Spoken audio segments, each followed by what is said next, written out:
বাংলাদেশে আপাতত বন্ধ আছে ফেসবুক সহ বেশ কিছু সামাজিক যোগাযোগ মাধ্যম। তবুও ভিপিএন কানেক্ট দিয়ে অনেকেই মেতে আছেন ভার্চুয়াল এই দুনিয়ায়। অনেকের হয়তো জানা নেই ভিপিএন এর সুবিধা, অসুবিধা ও ঝুঁকির ব্যাপারে।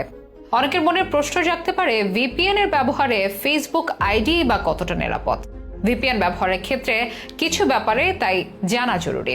ডিজিটাল জগতে অনলাইনে প্রাইভেসি সুরক্ষা, নিরাপত্তা বাড়ানো ও অপ্রবেশযোগ্য কন্টেন্ট দেখার ক্ষেত্রে গুরুত্বপূর্ণ টুল হয়ে উঠেছে ভার্চুয়াল প্রাইভেট নেটওয়ার্ক বা ভিপিএন। এটি সহজেই বদলে দেয় ইন্টারনেট অ্যাক্সেসের কান্ট্রি। ফলে এক দেশে যা নিষেধ তা অন্য দেশের সার্ভার দিয়ে ব্যবহার করা যায়।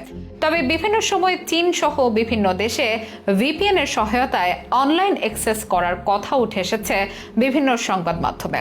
প্রশ্ন উঠেছে নিরাপত্তার বিষয়টি নিয়ে। এটি একদিকে যেমন কিছুটা সুবিধা বয়ে আনে, অন্যদিকে অসুবিধা ও ঝুঁকির পরিমাণ